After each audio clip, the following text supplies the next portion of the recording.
No. Hi, this is Brittany from the Goddess Complex LLC. Welcome to today's video. We're going to be talking about herbs that are safe for our pregnant sisterins. Um, our pregnant ladies. You you have to be careful. There's nothing wrong with herbalism. There's nothing wrong with you know, holistic wellness and healing and things do through foods and the different herbal plants and flowers and things of that nature. But of course, when you're pregnant, you have to really be careful because a combination of certain herbs and different things and even foods, food groupings and herbal blends, you have to be careful as well. Fusion foods or tea blends, you cannot ingest or digest. Especially, we're going to cover the ones that are safe for pregnancy. Let's see here, Exhibit A. One of them being, of course, some of the best tea that you can consume is ginger.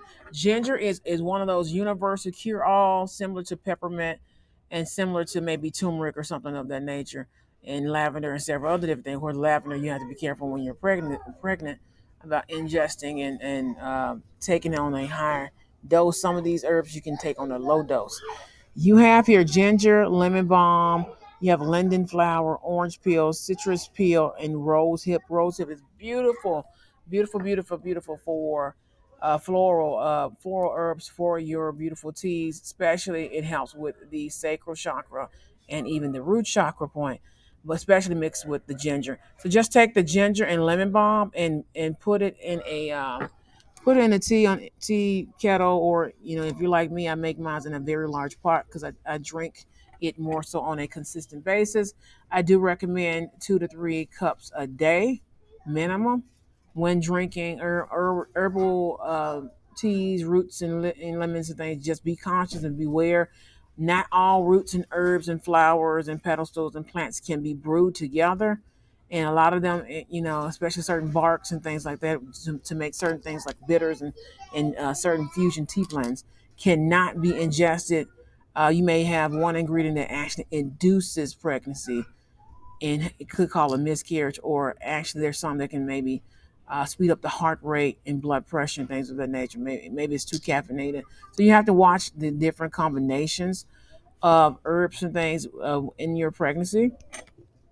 And like I said, the six safe ones: ginger, lemon balm, linden flower, orange peel, citrus peel, rose hip, are just the beginning of all these possibly millions, if not billions, of plant combinations you can actually make while pregnant, or even some can actually help with getting pregnant as well, especially clearing out your womb, your yoni. So a lot of stuff like the rose hip and several other different things actually work beautifully as a yoni tea, and that's one of them that I personally have used myself. And just because, especially for my future mothers, you want to have a great pregnancy in the future. You want children with your partner, your spouse, your husband, your wife, etc. We don't judge here over here at the Goddess Complex LLC. We are LBGTQ plus friendly, and also, of course, pro-life, pro-choice friendly as well.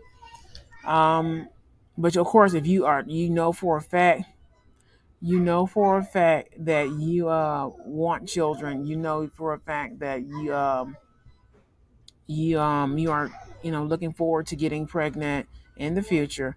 There's so many different combinations of teas that also can help induce and clear out your womb to detox, similar to how the effects of a detox pearl is as a suppository. You can actually drink tea to actually clear out the womb of any impurities as well.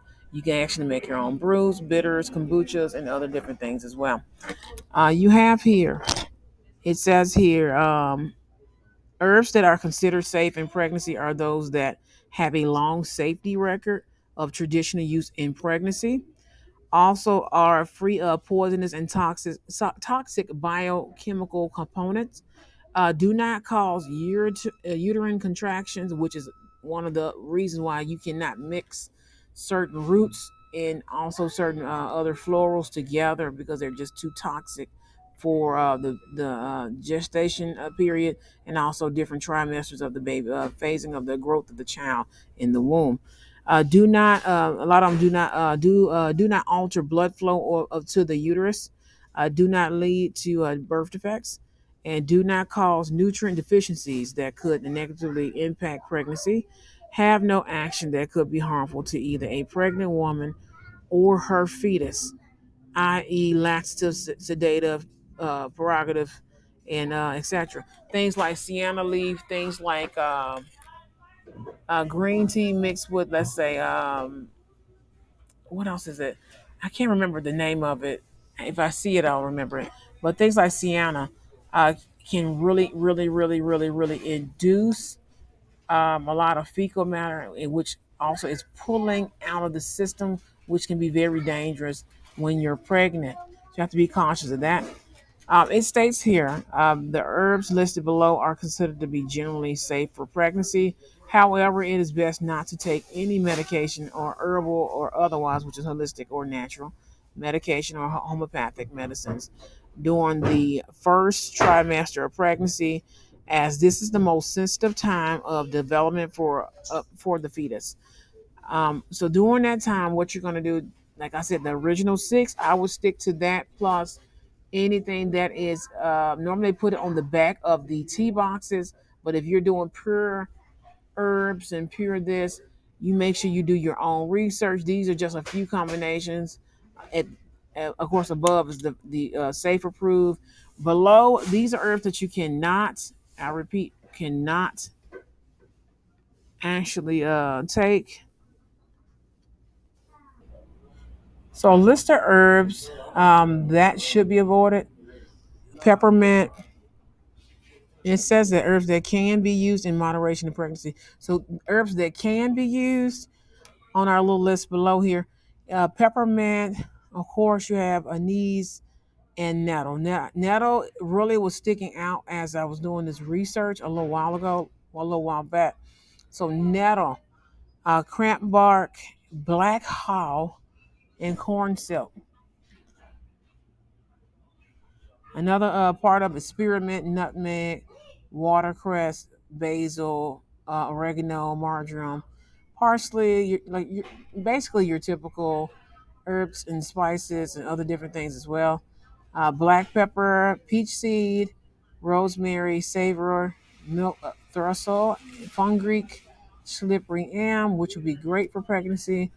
Of course, ginger, which is our favorite. It is like the cure all, heal all, amplify all type of root, and it goes with pretty much anything and works great as a base or in conjunction. It just depends on your taste palette. Some people don't like ginger like that because if you overdo it, it can really cause more harm. Maybe topically to the roof of your mouth, or it's a little too much on your system because it can be a little bit too powerful. It says here in your third trimester only. Swa is squavine. So squavine, but only in your third trimester. Don't use it. I'm thinking it's because it's too. It's actually too strong. You have red raspberry, red clover, ginger, fennel, asphodilda, horsetail, fennel, asphodilda, horsetail, carrot, saffron, cinnamon. Of course, we love a good cinnamon. Cinnamon, that's our favorite magical herb and essence that we have, and it's very popular and easy to get to. Chicory, papaya, clove, cayenne. You have broccoli and cabbage. The fact that they put this on there it does stick out a lot. You have beet, tarragon, horseradish, celery, onion, and garlic. And this, like I said, this is from drlisawatson.com. So those are herbs that are safe for pregnancy. Those are herbs that are safe for pregnancy. I may record that over though.